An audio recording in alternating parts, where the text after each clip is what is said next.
जी अस्सलाम वालेकुम। Cap 5 IS 38 MCQ discussion. भाई सोल्यूशन तो पीछे दिया हुआ है नोमान।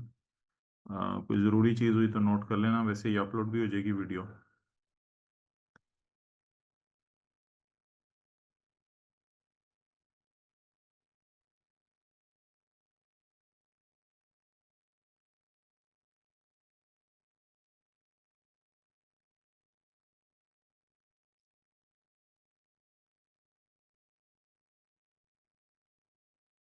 ओके, चलें जी, पहला सवाल पढ़ें। Which two of the following costs related to development of a website may be capitalised.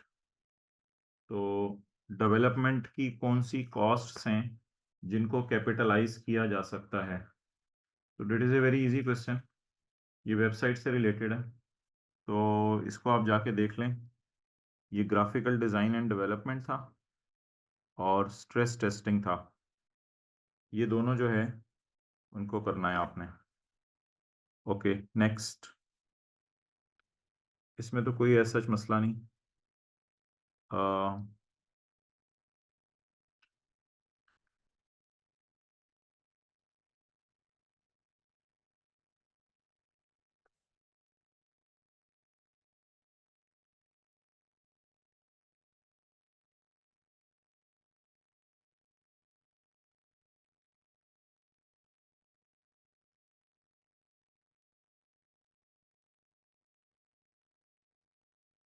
A company exchange an intangible asset having a fair value and carrying value of 15 and 13.6।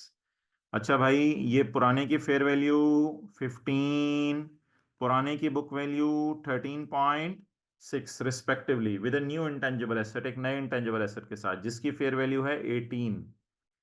अब मैंने आपको कहा था कि अगर पुराने और नए दोनों की फेयर वैल्यू गिवन हो तो आपने नए को रिकॉर्ड करना है पुराने की फेयर वैल्यू पर। और इसके ऊपर भी कुछ डिस्कशन हुई थी, लेकिन अभी सवाल ये है कि सवाल के अंदर एक लाइन लिखी हुई है, this transaction lakhs commercial substance.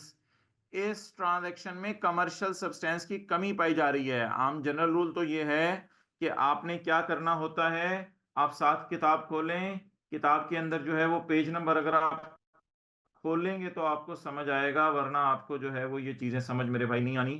किताब का पेज खोले, मैं आपको पेज नंबर जरा बताता हूँ।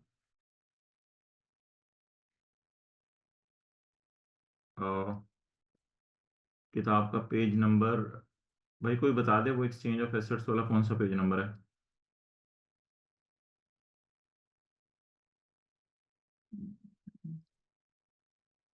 एक्सचेंज ऑफ एसेट्स, भाई वो पेज नंबर खोलोगे तो फायदा होगा, ऐसे तो कोई फायदा नहीं होगा। तो एक्सचेंज ऑफ एसेट्स का पेज नंबर है 213। तो देखें भाई, पेज टू जी, गुड। पेज 213 के ऊपर लिखा हुआ है कि पहला पॉइंट देखें, पहला scenario, if fair value of both assets is given और fair value of only old asset is given, तो fair value of old plus cash. लेकिन मेरे भाई ट्रांजैक्शन में क्या पाई जा रही है? कमर्शियल सब्सटेंस की कमी पाई जा रही है। तो ट्रांजैक्शन में अगर कमर्शियल सब्सटेंस की कमी पाई जाए तो मेरे भाई बुक के अंदर, अगर आप पेज नंबर 213 पे हैं तो पॉइंट 3 आके देखें, उसमें लिखा हुआ है fair value of both is not given और ट्रांजैक्शन में कमर्शियल नियत की कमी पाई जा रही है, तो cost of new asset is BV of old plus cash paid. Now what is BV of old? 13.6 and what is cash? 3.2। तो 13.6 और 3.2 को जमा करें, कोई अच्छा बच्चा जवाब बताए क्या आ रहा? एहतशाम, पेज नहीं आपने सही बताया था जी, क्या जवाब आ रहा है? अच्छा, कोई नहीं बता रहा, चले मैं जमा करके देख लेता हूँ। 13.6 और 3.2। बच्चे इस वक्त जो है ना मूड में नहीं है कैलकुलेशन करने के। जी शुक्रिया उमर। 16.9 कैसे आ सकते हैं उमर? 16.8। चलें जी आगे, ऑप्शन बी। आगे चलें, वक्त का मैं मुकाबला सख्त है, जल्दी ये डिस्कशन खत्म करनी है। अच्छा, एक एंटिटी ने एक्वायर किया MCQ 23, एक एंटिटी ने एक्वायर किया पेटेंट 10 साल के लिए और इसकी कॉस्ट है 90 million.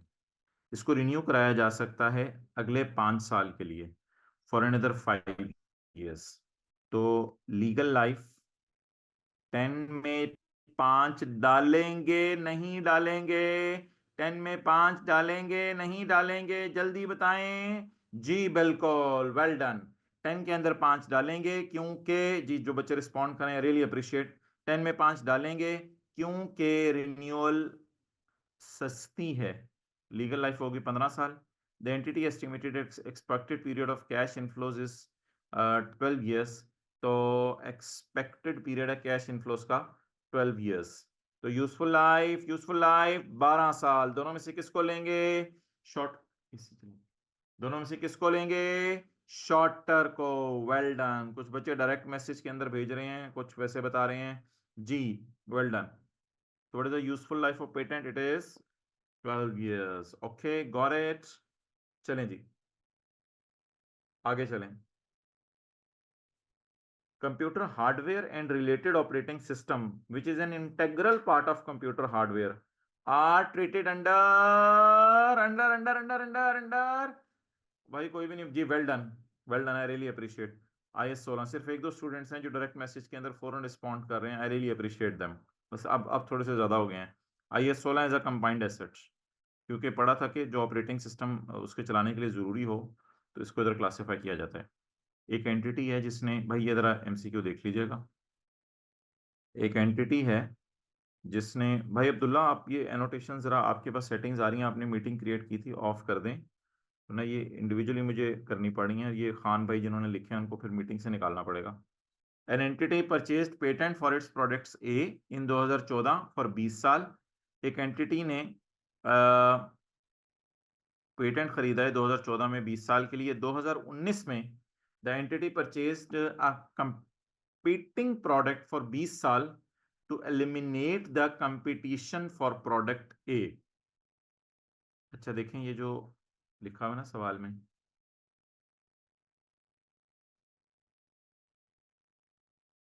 however sorry, the entity purchased patent of a competing product। तो एक और कंपीटिंग प्रोडक्ट है, ये प्रोडक्ट ए नहीं है, ये कोई और कंपीटिंग प्रोडक्ट है, इसका 20 साल के लिए खरीद लिया to eliminate the competition of product A. However, the entity does not intend to manufacture the competing product। Entity का ये इरादा बिल्कुल नहीं है कि वो कंपीटिंग जो प्रोडक्ट आ रही है उस कंपीटिंग प्रोडक्ट को बनाए, यानी कि जो दूसरा पेटेंट खरीदा है उसे बनाने का इरादा नहीं है। The cost of purchasing the second patent for competing product should be. अच्छा भैया अब सवाल ये है कि पहला पेटेंट जो है वो, पहला पेटेंट आपने खरीदा था 20 साल, सॉरी हाँ पहला पेटेंट 20 साल के लिए खरीदा हुआ है 2014 में, और दूसरा पेटेंट 2019 के अंदर आपने जो है वो खरीदा है, और वो आपने खरीदा है जो है वो भी 20 साल के लिए। लेकिन इसका मकसद क्या है दूसरे पेटेंट का, ये जरा देखिएगा। ये दोनों गलत जवाब हैं जो बच्चों ने दिए हैं। इसका मकसद क्या है? To eliminate the competition for product A, ताकि प्रोडक्ट ए का कंपटीशन एलिमिनेट करें, ये मकसद है इसका। और अगली बात उसने पक्की बता दी, वो do not intend to manufacture the competing product. Competing product बनाने का हमारा इरादा बिल्कुल भी नहीं है। अब बता दें, अगर लिखा होता कि कंपीटिंग प्रोडक्ट बनाने का हमारा इरादा है तो फिर हम कौन क्या लाइफ लेते बी की? जल्दी सोच के बताएं, कंपीटिंग की क्या लाइफ लेते? फहद वेल डन, 20 साल। अच्छा, लेकिन जी वेल डन जी, और भी स्टूडेंट्स लिख रहे हैं डायरेक्ट मैसेज में, वेल डन। लेकिन अब हमारा इरादा है कि हमने कंपीटिंग प्रोडक्ट बिल्कुल नहीं बनानी, और मकसद क्या रह गया है? सिर्फ कंपटीशन एलिमिनेट करना। अब बता दें ये मकसद कितने साल तक अचीव होता रहेगा कि अगर कंपेटिटर को हम फारिग कर दें, उसे खरीद के, उसका ब्रांड खरीद के उसे फारिग कर दें मार्केट से, तो हमें कितने साल तक वो रेवेन्यू जो वो जनरेट करता था अब हमें आता रहेगा? इसका जवाब दें। वेल डन फहद, 15 साल। साइम 20 साल तो नहीं आएगा ना, 20 साल तो तब आता जब कंपीटिंग प्रोडक्ट से हमने कंपीटिंग जो प्रोडक्ट थी वो बनाते, वो तो सवाल ने वाजे लिखा हुआ है बनानी नहीं, इस वजह से 15 साल। और भाई इसको एक्सपेंस में नहीं डालेंगे, 15 साल तक वो रेवेन्यू जो जनरेट करना था कंपेटिटर ने वो अब हम जनरेट करेंगे ऑब्वियसली, अगर अल्लाह चाहेंगे। और दूसरी चीज ये है मेरे भाई ये इम्पेयरमेंट वाली बात ना करना एट ईच ईयर एंड इसको इम्पेयरमेंट टेस्ट से गुजारें, कोई ऐसा नहीं दिया हुआ इसकी इंडेफिनेट लाइफ है, तो ऐसी कोई बात नहीं है। जिन्होंने ऑप्शन डी लिखी थी, एनी क्वेश्चन तो पूछ लें, वरना मैं आगे प्रोसीड करता हूँ। अपोलो लिमिटेड एक कंपनी है, उसने आपको जो है वो इंफॉर्मेशन प्रोवाइड की है, वो कैरी आउट कर रही है research and development.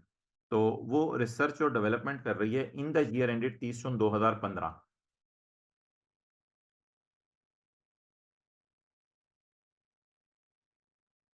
In year ended 30 June 2015 L ने टोटल कॉस्ट इनकर की है 7.5 lakh, spending same amount each month up to 30 April 15। खर्चा कब तक होता रहा? 30 अप्रैल 15 तक, when the project was completed. यानी 30 अप्रैल 15 को आपने साइंसदानों को फारग कर दिया कि भाईजान आप यहां से निकलो। नहीं नहीं, पिछले एमसीक्यूज का शॉर्ट वर्ड्स में बताने की जरूरत नहीं है, ये अपलोड हो जाएगी वीडियो, आप अगले एमसीक्यूज लेके चलें। Spending same month up to 30 April 2015 when the project was completed. The product produced by project went on sale from 31 May 15। यार वो कंप्लीट तो हो गई थी, लेकिन इससे जो चीजें बन के बिकना शुरू हुई बाजार में वो 31 मई 15 थी।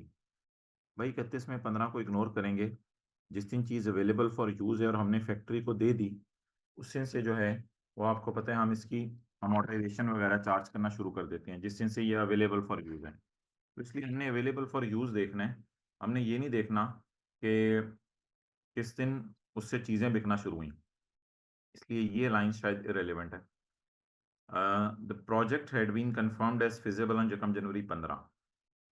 प्रोजेक्ट कंफर्म हुआ है यकम जनवरी 15 को कि ये फिजिबल है, इससे पहले फिजिबल नहीं था, और प्रोडक्ट ने 5 साल तक फायदा देना है। अब कंप्लीट कब हुआ प्रोजेक्ट, यानी आर एंड डी मुकम्मल कब हुई? Date is 30 April 15। फिर एक और लाइन सवाल में लिखी हुई है कि ये फिजिबल हो गया था यकम जनवरी 15 को। मेरा सवाल है स्टार्ट कब हुआ था?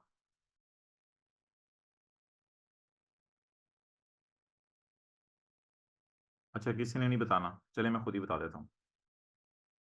वेल डन, दो स्टूडेंट्स यही जो सही बता रहे हैं, डायरेक्ट मैसेज में दोनों बता रहे हैं। मेरे भाई स्टार्ट हुआ था, सवाल खामोश है, यकम जुलाई 14 को। सर आपको कैसे पता चला हमारे साथ स्टार्ट हुआ है? मेरे भाई पहली लाइन पढ़ें, in the year ended 30 June 15 we इनका total cost up to 30 April 15। हमने टोटल कॉस्ट इनकर की है अप टू 30 अप्रैल 15। इसका मतलब है इन द ईयर एंडेड ये खर्चा हुआ है तो हमारे साल के पहले दिन से हुआ होगा, पिछले साल तो प्रोजेक्ट चल नहीं रहा, अगर हुआ होता तो बताता। इस वजह से ये खर्चा हम अपने साल का लेंगे। लेकिन ये 7.5 लाख कितने अरसे का खर्चा है, ये जरा बताएं। 7.5 लाख कितने अरसे का खर्चा है? स्पेंडिंग सेम अमाउंट तो ईच मंथ लिख दिया उसने। एक्सेलेंट फहद, बहुत जल्दी आपने रिप्लाई किया। ये 10 महीने का खर्चा है जी, वेल डन, दो और स्टूडेंट्स ने रिप्लाई कर दिया। ये 10 महीने का खर्चा है। तो क्योंकि 30 अप्रैल को हमने लैब बंद कर दी ना, तो जब लैब बंद कर दी तो फिर खर्चा होना भी बंद हो गया। Okay,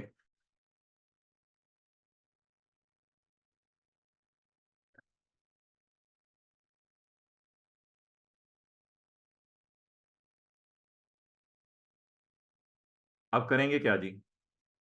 what is the carrying amount of development expenditure asset at 30 जून 15? 30 जून 15 को एसेट किस पे आएगा? तो मेरे भाई 7.5 लाख का खर्चा हुआ है, और ये 7.5 लाख का खर्चा जो है वो 7.5 लाख का खर्चा जो है वो 10 महीने तक होता रहे। तो ये टोटल खर्चा आ गया 75,000 रुपये। तो ये जो 75,000 रुपये का खर्चा है, इस 75,000 के खर्चे को पर मंथ कहेंगे। अच्छा, इसमें जो कैपिटलाइज किया जाएगा, भाई ये बच्चे एनोटेट करें, आपने सेटिंग्स में इसको ऑफ नहीं किया हुआ। अच्छा, 7.5 लाख डिवाइड बाय 10, हर महीने का खर्चा आ जाएगा 75,000 रुपये। जब ये हर महीने का खर्चा आ जाएगा 75,000 रुपये, तो 75,000 रुपये को आप मल्टीप्लाई करेंगे, जल्दी से बोलें, जल्दी से बोलें जी, वेल डन। 4 मंथ का कैपिटलाइज करेंगे, बिल्कुल सही कहा है, 4 मंथ्स का, वो जवाब आ जाएगा 3 लाख रुपए। और 3 लाख में से फिर आपने डेप्रिसिएशन माइनस कर देनी है, डेप्रिसिएशन माइनस करनी है अप्रैल है ना, मई जून, 2 महीने की डेप्रिसिएशन माइनस कर देनी है, बस वो कैरिंग अमाउंट आ जाएगी। आगे चलें। Down limited owns a pharmaceutical business with year end of 30 सितंबर 2014। अगला MCQ, DL commenced the development of a new drug on यकम जनवरी 14। डीएल ने यकम जनवरी 14 को न्यू ड्रग की डेवलपमेंट शुरू कर दी है। Rupees 40,000 per month was incurred until the project was completed on 30 June 14। Project कब कंप्लीट हुआ? 30 जून 14 को, when the drug went into immediate production, जबकि प्रोडक्शन डिपार्टमेंट वालों ने प्रोडक्शन भी शुरू कर दी। हमारा ईयर एंड है 30 सितंबर 14। DL commences the development stage on यकम जनवरी 14 और 30 जून 14 को हमने प्रोजेक्ट कंप्लीट कर लिया, साल खत्म होने से 3 महीने पहले। When the drug went into the directors became confident of project on यकम मार्च 14। अच्छा, यकम जनवरी को 14 को स्टार्ट हुआ प्रोजेक्ट और यकम मार्च 14 को डायरेक्टर्स कॉन्फिडेंट हुए, इससे पहले फिर कॉन्फिडेंट नहीं होंगे ना? तो बताएं कैपिटलाइज कब से करना शुरू करेंगे, यकम जनवरी से या यकम मार्च से? जी वेल डन, यकम मार्च से। और कब तक कैपिटलाइज करते रहेंगे, 30 जून तक या 30 सितंबर तक? 30 जून तक या 30 सितंबर तक? जी वेल डन, 30 जून। बस शॉर्ट शॉर्ट लिखा करें यार, इतना लंबा ना लिखें, डार प्लीज ऐसा ना करो। 30 जून को जो है वो प्रोजेक्ट ही कंप्लीट हो गया है, तो आप कब से कैसे कैपिटलाइज करेंगे?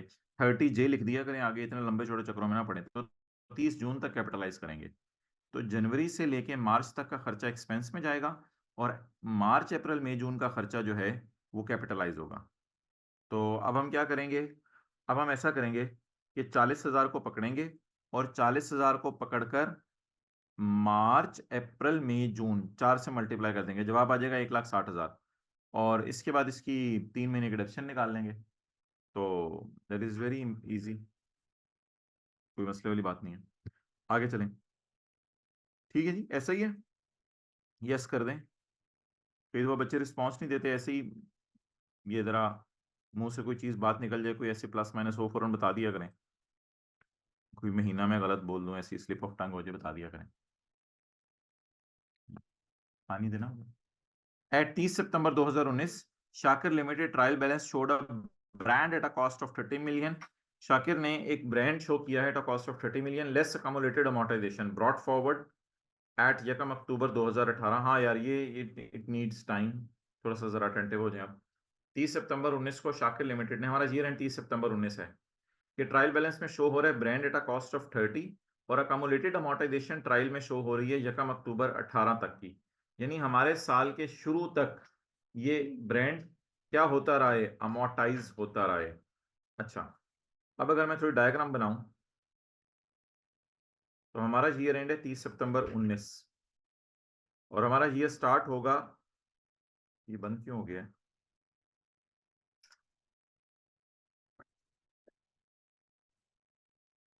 सॉरी भाई, ये बंद हो गया था।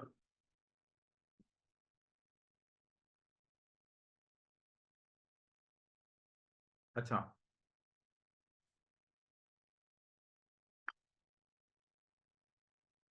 हमारा ईयर स्टार्ट हो गया था यकम अक्टूबर को, ओके। बोले बोले यकम अक्टूबर कब? यकम अक्टूबर 2018 को। तो हमारा ईयर इस वक्त स्टार्ट हो गया था। तो हमारे पास एक ब्रांड है 30 मिलियन का, लेस अकोमोलेटेड अमोर्टाइजेशन उसकी ओपनिंग आ रही है 9, amortisation is based on 10 years life. एक इंपेयरमेंट रिव्यू परफॉर्म हुआ है ऑन यकम April 19। Oh man, what is this, mid of year impairment test, चलो कोई मसला नहीं। Concluded at brand had a value in use, ओहो, सबर करो ना, फिर इस डेट का हमें डाटा तो अवेलेबल होना चाहिए ना।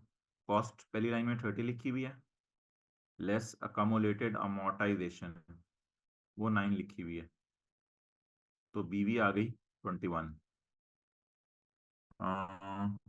एन इम्पेयरमेंट रिव्यू ऑन यकम April 19 concluded at brand had a value in use of 12 and a remaining useful life of 3 years. अच्छा, इससे ऑनवर्ड्स रिमेनिंग यूजफुल लाइफ सिर्फ 3 साल रह गई है, okay okay okay, total life तो वैसे 10 ईयर्स थी, लेकिन यहां से ऑनवर्ड्स आगे 3 साल लाइफ रह गई है। अच्छा, यहां से ऑनवर्ड्स पता चले लाइफ 3 साल रह गई है, तो फिर यहां क्या पता था लाइफ कितनी है? ऑब्वियसली 10 ही फिर, तो यहाँ तक तो मसला ही नहीं आया था, इम्पेयरमेंट टेस्टिंग ही नहीं हुई थी। तो पहले 6 महीने की अमोर्टाइजेशन चार्ज करते हैं, क्योंकि मिड ऑफ ईयर इम्पेयरमेंट डाल दिया उसने, पंगा लिया है। 30 डिवाइडेड बाय 10, क्योंकि यहाँ तक तो 10 ईयर की लाइफ थी जो यहाँ लिखी हुई है, मल्टीप्लाइड बाय 6/12, 1.5 आ जाएगा मेरे ख्याल से। तो अब हमारा एसेट कितने पे आ जाएगा? 30 इसकी कॉस्ट आ जाएगी, ये 1.5 अमोर्टाइजेशन आ गई। 30 इसकी कॉस्ट आ जाएगी, और अकोमोलेटेड अमोर्टाइजेशन 9 + 1.5 इज 10.5। अब ये 10.5 19.5, 30/3, 3 × 6/12, 1.5। अच्छा अच्छा, बीवी आप बता रहे हैं। अच्छा, अब एसेट की बुक वैल्यू क्या आ गई?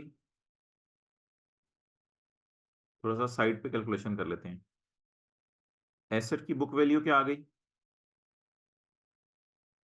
19.5। इम्पेयरमेंट टेस्टिंग के लिए recoverable amount, recoverable amount is higher of value in use. Value in use क्या है? 12, और fair value minus cost to sell 15। What is higher? What is higher? 15। हमारा एसेट कितने से इंपेयर कर गया? 19.5 माइनस 15, 19.5 माइनस 15, 4.5 से हमारा एसेट इंपेयर कर गया।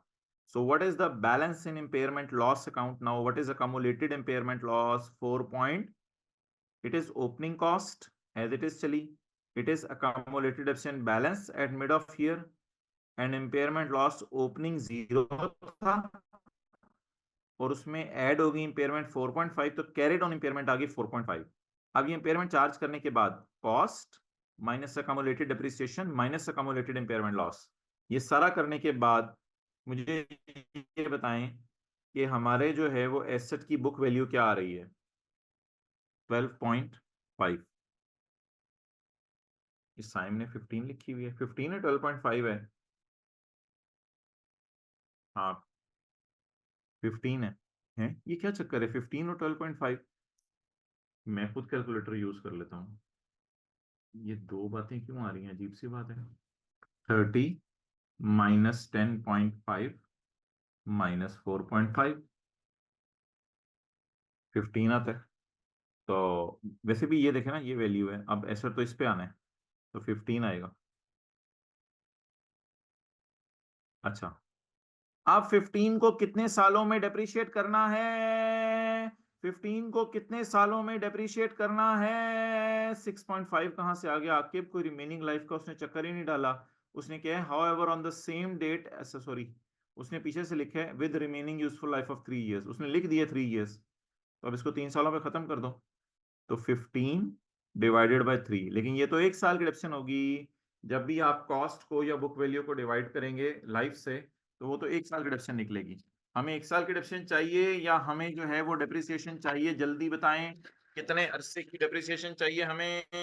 हमें चाहिए 6 महीने की डिडक्शन इंटू 6/12। बोलें जी जवाब। 2.5। तो 30 को उसी तरह बुला लें, ये कॉस्ट है, ये डिडक्शन है, ये कम्युलेटेड इम्पेयरमेंट लॉस है। अच्छा, 10.10 + 2 12, 12.5, और 4.5 को उसी तरह बुला लें, दोबारा इम्पेयर नहीं हुआ अगले 6 महीने बाद। बीवी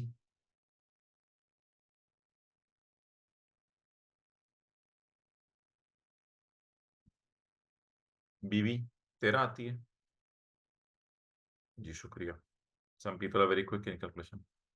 12.5 की जगह 13 है, 10, 10, 11, 12, हाँ ठीक है, ओके। 13 जवाब बीवी, आंसर 12.5 आ रहा है।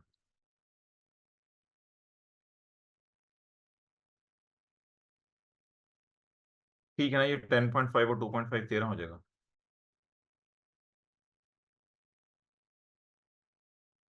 Okay clear. सवाल की रिक्वायरमेंट भी यही थी कि कैरिंग अमाउंट बता दें बैलेंस शीट में। अच्छा यार, ये ना एक छोटी सी बहस है, वैसे करने की जरूरत नहीं है एज सच। हमने पढ़ा था कि अगर एक्टिव मार्केट अवेलेबल होगी तो रिवैल्यू करेंगे। अब ये एक्टिव मार्केट नहीं है। SL received an offer to purchase the brand, लेकिन हम रिवैल्यू तो कर ही नहीं रहे, हम तो इम्पेयरमेंट लॉस से गुजार रहे हैं। तो इम्पेयरमेंट लॉस से गुजारने के लिए अगर अगले ने ये कीमत बता दी है तो हम उसको फेयर वैल्यू ले सकते हैं। हाँ, अगर कोई रीवैल्यूड अमाउंट की डिस्कशन होती तो फिर ये बहस जरूर हो सकती थी कि मोहतरम रीवैल्यूड अमाउंट जो है वो क्या लेनी है, फिर वो डिस्कशन जरूर हो सकती थी, वो क्या क्या लेनी है फेयर वैल्यू, कि अगर एक्टिव मार्केट अवेलेबल है तो लें। इधर एक्टिव मार्केट वाली को बात नहीं, क्योंकि IAS 36 के इम्पेयरमेंट टेस्टिंग वाली बात हो रही है। क्वेश्चन 17, अ कंपनी है 20 मिलियन ऑफ कैपिटलाइज्ड डेवलपमेंट, एक कंपनी के पास 20 मिलियन की कैपिटलाइज्ड डेवलपमेंट है at cost brought forward on यकम अक्टूबर 17, हमारे साल के शुरू में डेवलपमेंट हो चुकी हुई है। Oh, in respect of products currently in production, अच्छा, यानी कि ये 20 जो है वो ऐसा है जो इंटेंजिबल पिछले साल मुकम्मल हो चुके हैं और इससे प्रोडक्ट्स प्रोड्यूस हो रही हैं। And a new project begin, और एक नया प्रोजेक्ट शुरू हुआ है ऑन सेम डेट, उसी दिन नया प्रोजेक्ट शुरू हुआ है। ठीक ठीक ठीक, हमारे साल के पहले दिन एक नया प्रोजेक्ट शुरू हुआ है। लो जी, दो प्रोजेक्ट आ गए। The research state of new products lasted till 31 दिसंबर 17। अच्छा जी, हमारा ईयर एंड रिक्वायरमेंट में पढ़े 30 सितंबर 18 है।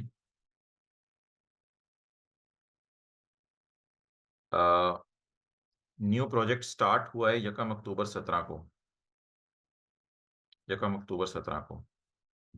द रिसर्च फेज अक्टूबर नवंबर दिसंबर जनवरी फरवरी मार्च अप्रैल मई जून जुलाई अगस्त सितंबर। The research phase lasted till 31 December, 31 दिसंबर तक रिसर्च चलती रही है और 1.4 का खर्चा हुआ है इस रिसर्च फेज में। आ, ठीक है, इन 3 महीनों में 1.4 का खर्चा हुआ है। फ्रॉम दैट डेट, यानी यकम जनवरी से, the project incurred development cost of 8 lakh per month, इसके बाद 8 लाख पर मंथ आ रही है। अच्छा, 1.4 टोटल थी, ये पर मंथ है। From that date the project incurred development cost of 80,000 per month on यकम अप्रैल 2018, यकम अप्रैल 2018 को the directors became confident, directors confident हैं that the project would be successful, कि प्रोजेक्ट सक्सेसफुल होगा and yield profit well in excess of cost. इसका मतलब है यकम अप्रैल से पहले डायरेक्टर कॉन्फिडेंट नहीं थे ना, तो अब कैपिटलाइज करना कब से शुरू करेंगे? यकम जनवरी से या यकम अप्रैल से कैपिटलाइज करना शुरू करेंगे? जी वेल डन, यकम अप्रैल से कैपिटलाइज करना शुरू करेंगे। तो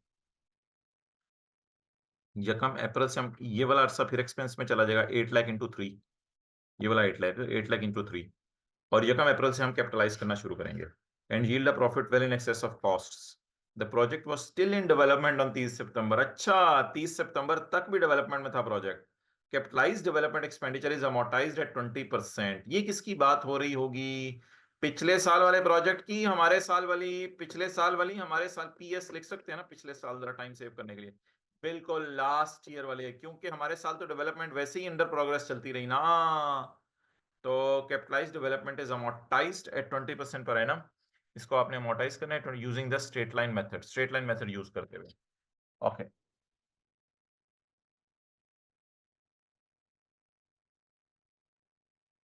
अच्छा जी। अब मोहतरम, सवाल ये है कि P&L में क्या जाएगा। अच्छा, ये वाली जो डेवलपमेंट है, ये तो सारी अच्छी वाली है जिसे हम ग्रीन मार्कर यूज करते थे, और ये वाली जो डेवलपमेंट है, ये सारी बुरी वाली है। तो असल में अक्टूबर नवंबर दिसंबर का खर्चा, अब अगर मैं सारे खर्चे लिस्ट डाउन करूं, अक्टूबर नवंबर दिसंबर का खर्चा 1.4 मिलियन, 1.4 मिलियन, 8 लाख ज़रब 3, 24 लाख, ये जनवरी फरवरी मार्च वाला। और फिर उसके बाद पुराने की अमोर्टाइजेशन 20 × 20%, ये पूरे साल की। तो 20 × 20%, 4,000, 4 मिलियन। आखिरी वाले 3 जीरो उड़ा दें, जवाब क्या आ गया? 4, 5, 6, 7, 7,800। तो 7,800 इज द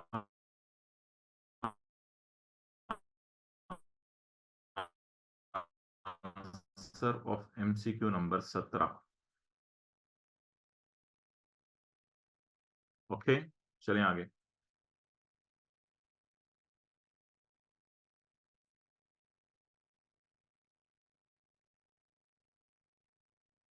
अगले MCQ निकाल लें भाई।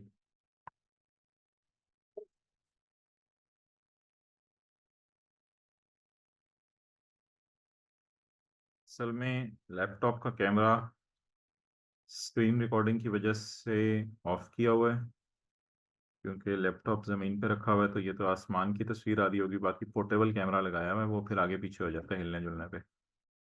बहरहाल ऐसा तस्वीर की कोई ज़रूरत भी नहीं है, ऐसे ही है ना। Point 16, MCQ number 16। During the year ended 31 December 2018, Faiz limited इनकट 20,000 2 lakh of development cost for a new product. 2 lakh इसने डेवलपमेंट कॉस्ट किए 31 दिसंबर 2018 में फॉर अ न्यू प्रोडक्ट। इसके अलावा FL spent 60,000 on January 2018 on machinery specifically used to help develop the new product and 40,000 on building the brand. भाई brand building तो advertisement cost होती है, इसको फारग करें। Commercial production is expected to start during अगला साल। इसका मतलब है हमारे साल डिप्शन स्टार्ट नहीं करेंगे, अभी प्रोजेक्ट हमारे साल पूरा चलता रहा है, कमर्शियल प्रोडक्शन इंशाल्लाह अगले साल से शुरू हो जाएगी।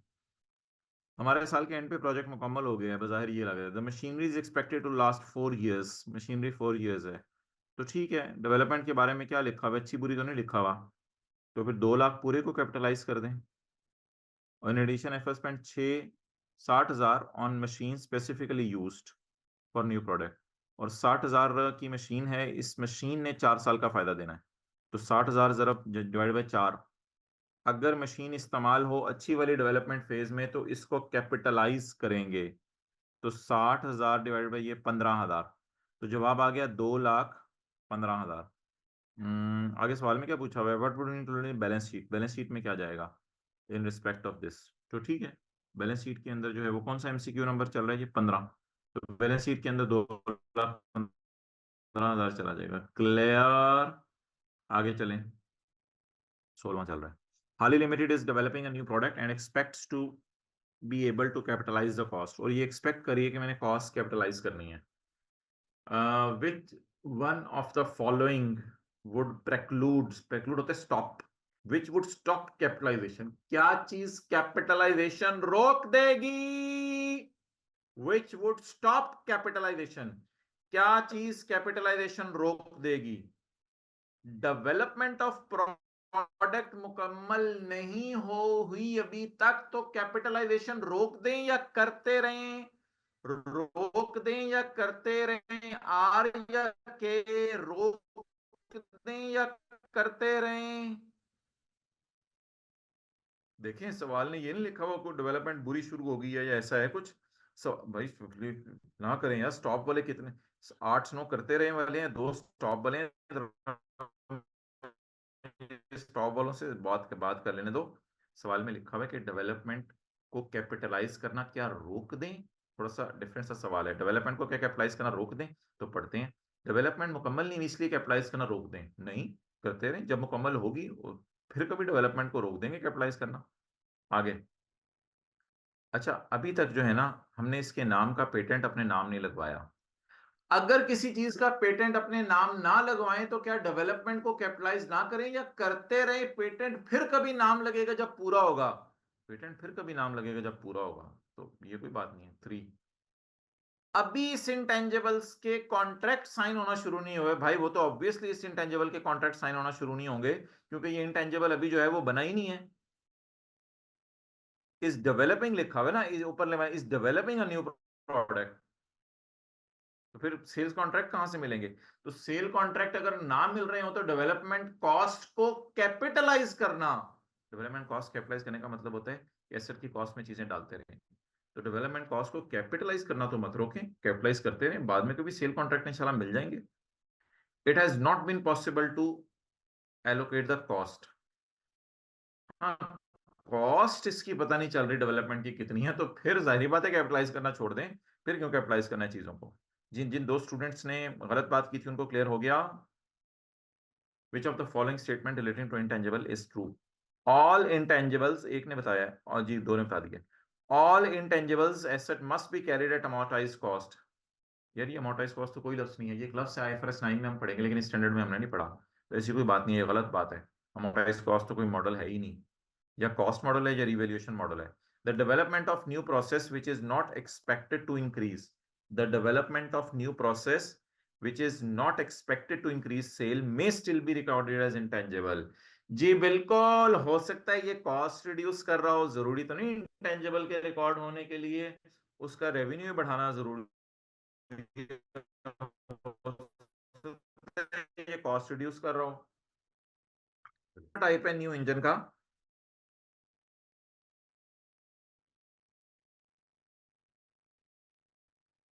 expenditure on prototype of new engine cannot be classified as intangible because prototype has physical substance. Expenditure on prototype of a new engine का एक प्रोटोटाइप बन रहा है, इसको intangible क्लासिफाई नहीं किया जा सकता because prototype has physical substance. नहीं मेरे भाई, प्रोटोटाइप तो हमने प्रोटोटाइप, पायलट प्लांट, ये सारे इंटेंजिबल्स की डेवलपमेंट की डेफिनेशन में पढ़े थे। तो प्रोटोटाइप की कॉस्ट और साथ साथ जो है वो पायलट प्लांट की कॉस्ट, इन सबको कैपिटलाइज किया जाता है। तो ऐसी बात नहीं है। प्रोटोटाइप का मैंने माना फिजिकल सब्सटेंस है, वो पायलट प्लांट का भी तो फिजिकल सब्सटेंस होता है। अगर आप जो है वो निकाल के देखना चाहें नोट्स में, तो नोट्स में आप डेवलपमेंट की एग्जांपल जो है वो निकाल के देख लें, तो डेवलपमेंट की एग्जांपल्स में आपको ये चीज बड़ा वाज़ेह तौर पे मिल जाएगी। हमारी बात पे यकीन ना आवे तो देख लो खोल के, पेज नंबर 216 पे डेवलपमेंट की एग्जांपल्स में ये जो पैरा नंबर 59 है, अगर अल्लाह भला आपका करे आपने किताब खोली हुई है, तो प्रोटोटाइप पॉइंट ए के अंदर आ रहा है, प्रोटोटाइप बनाना और कंस्ट्रक्ट करना ये सारा इंटेंजिबल है।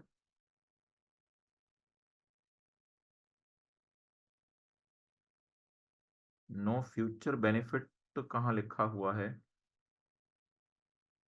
बिलाल मुबश्शिर? और ये किसी स्टूडेंट ने कहा था सवाल पूछ लें सवाल, चैट इसीलिए तो है। Can not be revalued upward, why? ये कौन से एमसीक्यू चल रहा है और क्या सीन है, ये बच्चे कहाँ से सवाल पूछ रहे हैं?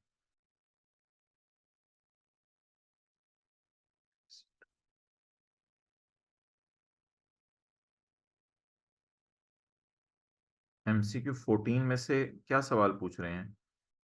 ए ऑप्शन में है all intangibles must be carried at amortise cost. भाई ये तो बात ही गलत है ना, इतनी सी बात ही गलत होगी तो इसको काट दें। और at an impaired amount, impaired amount पे रख लें, अगर इम्पेयर हो गया है। They can not be revalued upwards, इनको रिवैल्यू अपवर्ड नहीं किया जा सकता। ये बात गलत है, इनको इंटेंजिबल्स को रिवैल्यू भी अपवर्ड किया जाता है अगर एक्टिव मार्केट अवेलेबल हो। तो इसमें दो तीन बातें गलत हैं जी। दो तीन बंदों ने जिन्होंने सवाल पूछे थे, कुछ उनके जवाब मिल गए हैं, किसी का रह गया तो दोबारा कॉपी पेस्ट कर दें, पता चल जाएगा। Expenditure on prototype can not be classified as intangible. जी ये बात गलत है, can be classified as intangible. Future economic movements में मिलेंगे बिलाल मुबशर, कॉस्ट रिड्यूस होने की सूरत में। तो जरूरी तो नहीं कि रेवेन्यू बढ़े, कॉस्ट भी रिड्यूस हो सकती है। बिलाल मुबशर आपके सवाल का जवाब, वो जो डायग्राम हमने देखी थी उसको देखो आप, वो जो एंड पे डायग्राम बनी हुई है किताब के, जो पेज 301 के आगे है, उसमें इनिशियल रिकॉग्निशन में देखो लिखा हुआ है जो दूसरा बुलेट है, या सेल इंक्रीज करे या कॉस्ट रिड्यूस करे। जी बिलाल मुबशर क्लियर? जी एसेट रिकॉर्ड करेंगे, यही तो मैं बार बार बता रहा हूँ, क्योंकि कॉस्ट रिड्यूस होगी। बिलाल मुबशर आप फिजिकल क्लास के स्टूडेंट हैं?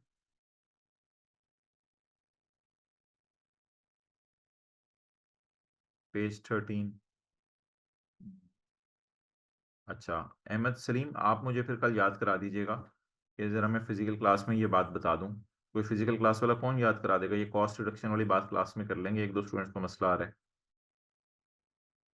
अब्दुलरहमान, ये मैं मीटिंग क्लोज करूंगा तो आप सवाल पूछ लेना। जी शुक्रिया, एक स्टूडेंट ने लिख दिया, याद करा देंगे। IS 38 gives examples of activities that would be regarded as research and therefore not eligible for recording as intangible। ये रिसर्च की एग्जांपल्स हैं, इसमें आप पैरा देख लें, पैरा रिसर्च की एग्जांपल्स वाला वो खुद ही ढूंढ के जो है वो कर लीजिएगा। इस एमसी के ऊपर सेल्फ लिख लें और पैरा नंबर 56 खोल के देख लीजिएगा। अच्छा जी, MCQ नंबर 12 पे क्वेश्चन मार्क लगा दें, बिकॉज ये जो है, ये शुक्रिया दो तीन स्टूडेंट्स ने लिख दिए, क्योंकि ये जो है कंसोलिडेशन से रिलेट कर है। अच्छा, which of the following item should be recorded as intangible? कौन सी चीज इंटेंजिबल के तौर पे रिकॉर्ड होती है? पेटेंट, बिल्कुल, पेटेंट अपने नाम लगवाएं, रिकॉर्ड होता है। पेटेंट को चीज बना बना के अपने नाम लगवा ली। लाइसेंस फॉर न्यू वैक्सीन, ये भी रिकॉर्ड होता है, should be recorded as special training cost नहीं रिकॉर्ड होती। ये क्या सी चल रहा है? Which of the following should be recorded as intangible, और सी, माशाल्लाह, ट्रेनिंग कहाँ से इंटेंजिबल है? तो बी नहीं होना record? Licence for new vaccine, ये भी तो रिकॉर्ड होना है, बी क्यों नहीं रिकॉर्ड होना यार? दीवाने हो यार, ये क्या कर रहे हो भाई, क्या कर रहे हो? अच्छा, ए ऑप्शन है, सॉरी सॉरी सॉरी, अच्छा बच्चों, मैं इसको ए बी सी समझ रहा था, सॉरी। आगे, which two of the following factors are reasons why key staff cannot be recorded as intangible? की स्टाफ, मेन कोई कॉलेज के लिए कोई टीचर है या फुटबॉल लीग के लिए एक फुटबॉल प्लेयर है, उसको एसेट क्यों नहीं एसेट के तौर पे रिकॉर्ड किया जाता? They do not provide benefit. नहीं, बेनिफिट तो प्रोवाइड करते हैं। They can not be controlled, हाँ हाँ, कंट्रोल नहीं होते, कंट्रोल नहीं होते।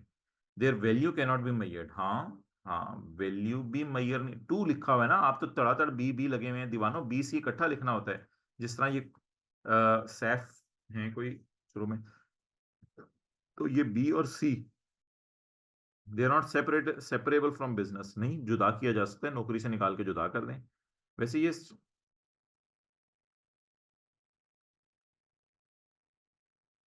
आक भी है, पढ़ रहे हैं, पता नहीं क्या है, एक एक के भी पढ़ रहे हैं।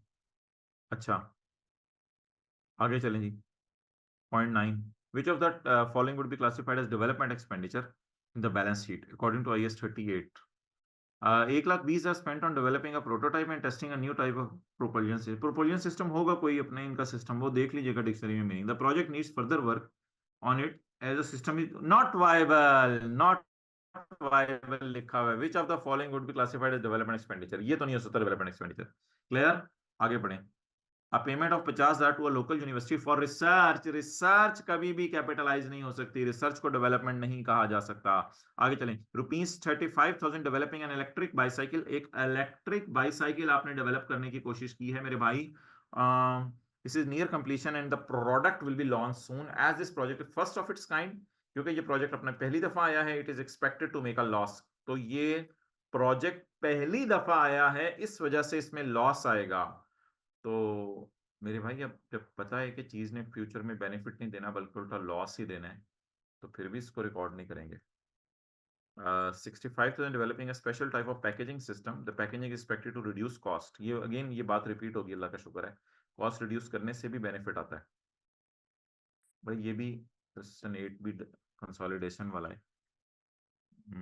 सब्सिडरी का लफ्ज आ रहा है ना, पिछला कौन सा छुड़वाया था कंसोलिडेशन कह के? हाँ, ये 12 भी कंसोलिडेशन वाला था।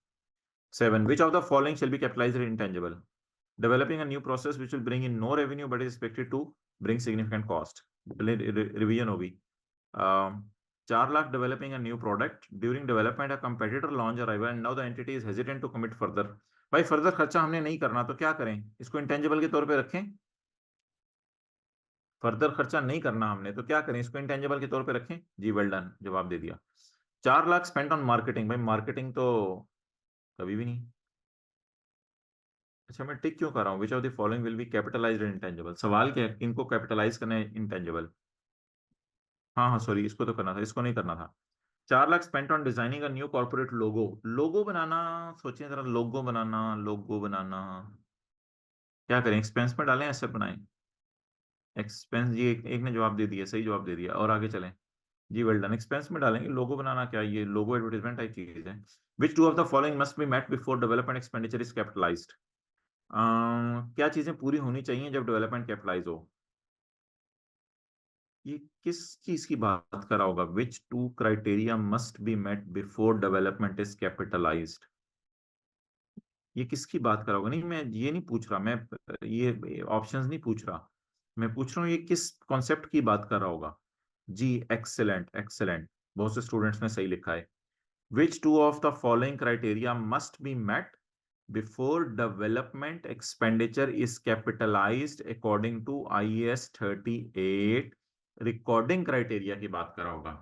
अब रिकॉर्डिंग क्राइटेरिया क्या है? Technical feasibility of completing the intangible. अच्छा यार, ये ना, अब जब सवाल आ जाता है ना स्टैंडर्ड की अंग्रेजी से, तो फिर अकल नहीं लगानी होती, फिर स्टैंडर्ड की अंग्रेजी देखनी होती है। तो स्टैंडर्ड की अंग्रेजी आपको देखनी पड़ेगी। अब स्टैंडर्ड की अंग्रेजी मैं आपके लिए खोलूं अगर,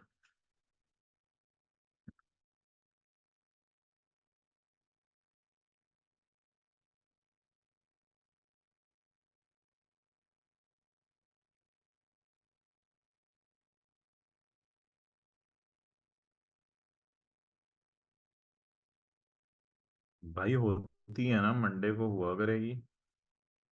अच्छा, ये कल मंडे की मीटिंग में बात करना जो आपके जहन में आ रही है। अच्छा, सवाल पढ़िए, technical feasibility of completing the intangible. Point one देख लें क्या लिखा हुआ है, technical feasibility of completing the intangible, as it is copy paste है, इसको टिक करें। फ्यूचर रेवेन्यू इज एक्सपेक्टेड, भाई फ्यूचर रेवेन्यू इज एक्सपेक्टेड का लफ्ज इन 6 पॉइंट्स में कहां लिखा हुआ है as it is? As it is तो कहीं भी नहीं लिखा हुआ। आगे बढ़ें, intention to complete and use or sell. Intention to complete point B देखें, intention to complete and use the intangible or sell, तो बिल्कुल point B one one match कर है। आगे चलें, there is no need for reliable, नहीं there is need for reliable expenditure, ये point 6 देखें, its ability to measure reliable the expenditure.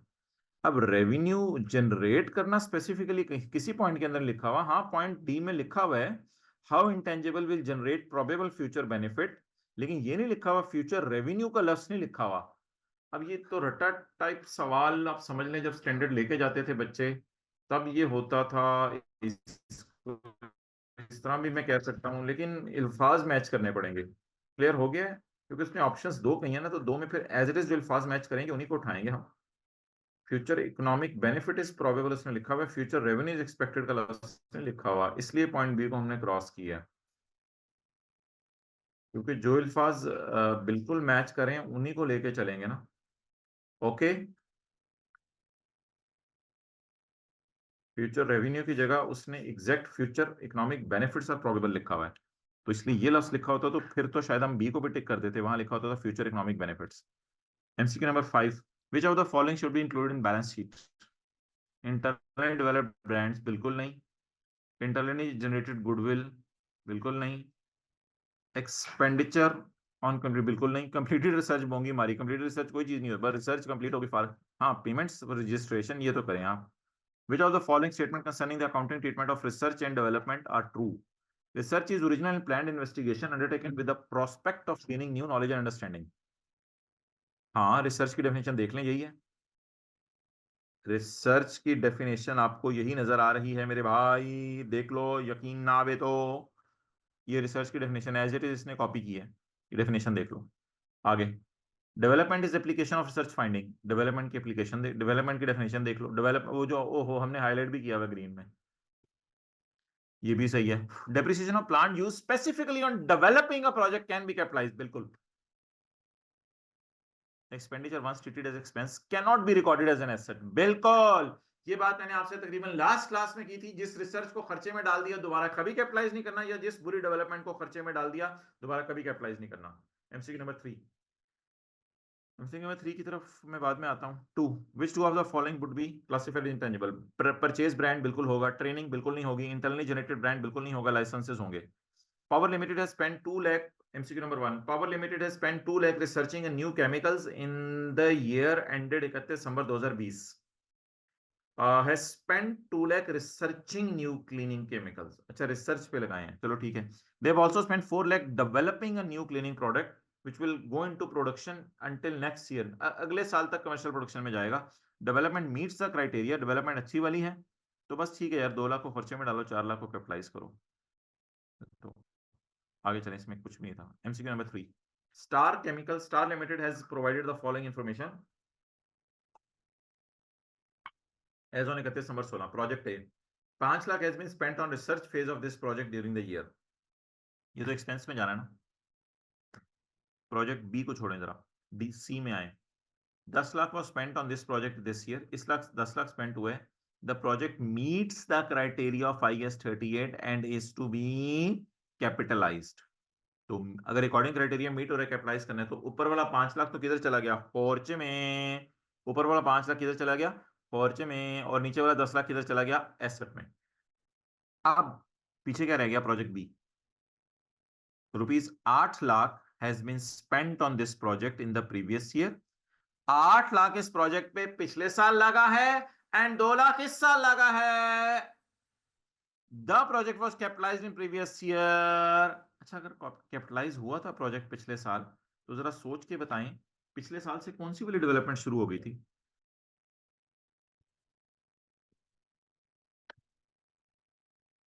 Well done, अच्छी वाली। तो लास्ट ईयर हमने क्या एंट्री की होगी? लास्ट ईयर हमने क्या एंट्री की होगी? जी बिल्कुल, इंटेंजिबल एसेट डेबिट या अच्छी वाली डेवलपमेंट डेबिट, वो इंटेंजिबल वर्क इन प्रोग्रेस जो भी समझ लें, और कैश क्रेडिट। करंट ईयर में हमने फिर इस 200 की क्या एंट्री की होगी? आगे ना पढ़ें, एंड 200 इस साल, क्योंकि पिछले साल से अच्छी वाली डेवलपमेंट शुरू हो चुकी है तो अभी भी अच्छी वाली चल रही होगी, ये एंट्री की होगी 200। The project was capitalised in the previous year, however it has been decided to abandon the project at the end of year। लेकिन हमारे साल फैसला हो गया कि इस प्रोजेक्ट को अबंडन करना है। आप बताएं ये 800 और 200 जो किताबों में पढ़ा वैसे मैं क्या करूं? 800 और 200 जो किताबों में पढ़ा वैसे मैं क्या करूं? एक्सेलेंट। एक्सपेंस में डाल दें 1000, एक्सपेंस में डाल दें पूरा 1000, एक्सपेंस डेबिट इनटेंजिबल एसेट को फारग कर दें किताबों से। Expense debit intangible asset credit, क्योंकि अबंडन हो गया जब प्रोजेक्ट। अब क्या करें? ये वाला 500 और ये वाला 1000, 1500 खर्चे में चला जाएगा। 1500 विल गो टू खर्चा और 1000 कैपिटलाइज हो जाएगा। तो ऑप्शन नंबर बी। ठीक है जी, क्लियर? ठीक है भाई, रिकॉर्डिंग ऑफ कर दो अब्दुल्ला।